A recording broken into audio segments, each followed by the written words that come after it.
بسم اللہ الرحمن الرحیم۔ السلام علیکم۔ آج میں آپ کو دسترخوان پر کھانا کھانے کے کچھ آداب بتاؤں گی کہ جن کے کرنے سے نہ صرف آپ کے رزق و روزی میں خیر و برکت ہوتی ہے بلکہ دنیا اور آخرت کی نیکیاں بھی ملتی ہیں۔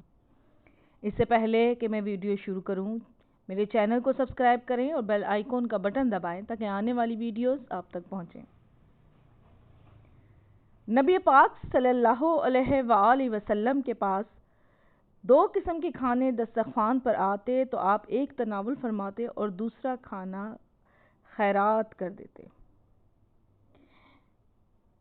نبی کریم صلی اللہ علیہ وسلم نے فرمایا کہ بخیل وہ ہے جو خود کھائے لیکن دوسروں کو نہ کھلائے، اور لعین وہ ہے جو نہ تو خود کھائے اور نہ دوسروں کو کھلائے۔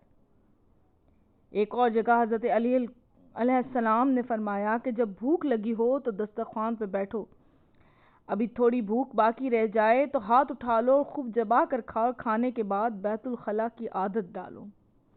جناب رسول خدا صلی اللہ علیہ وسلم کا فرمان ہے کہ غذا کھاتے وقت تمہیں معلوم ہو کہ حلال ہے یا حرام تو طعام کی ابتدا بسم اللہ سے کرو اور آخر میں الحمدللہ کہو اور اللہ کی تقسیم پر راضی رہو۔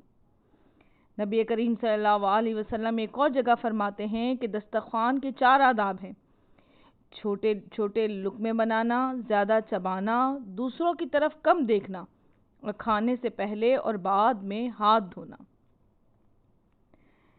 کھانا کھا کر الحمدللہ کہنے والے کو ایک باصبر روزے دار جتنا ثواب ملتا ہے اور شکر سے رزق میں اضافہ ہوتا ہے۔ نبی کریم صلی اللہ علیہ وسلم کا فرمان ہے کہ پرہیزگاروں کو اپنے دسترخوان کی زینت دو اور اس کا شکم سیر ہونا اولاد اسماعیل سے غلام آزاد کرانے کے برابر ہے۔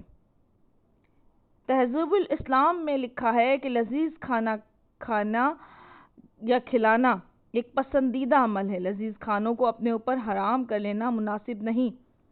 دسترخوان پر بسم اللہ کہنے سے 4000 ملائکہ جو ہر دسترخوان کو گھیرے ہوئے ہوتے ہیں کھانے والوں کے لیے برکت کی دعا اور الحمدللہ کہنے والوں سے کہتے ہیں کہ تیرا شمار شاکرین میں سے ہے۔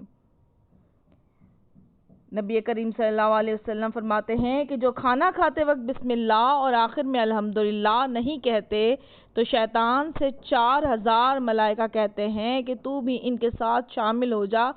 موسیٰ کاظم فرماتے ہیں اگر دسترخوان باغ یا کھلی جگہوں پر ہو تو دسترخوان پر غذا کے ٹکڑے پرندوں کے لیے چھوڑ دو۔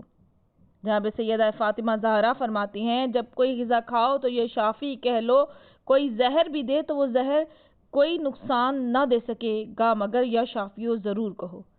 امام جعفر صادق فرماتے ہیں گرم غذا کھانے سے احتیاط کرو اور جہنم کی گرمی کو یاد کر کے کھانا ٹھنڈا ہونے کا انتظار کرو۔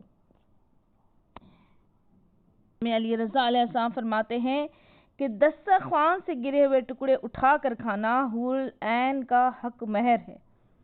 امید ہے کہ آپ کو ویڈیو پسند آئے گی، اسے لائک اور شیئر کیجیے۔ اب مجھے اجازت دیجیے، اللہ حافظ۔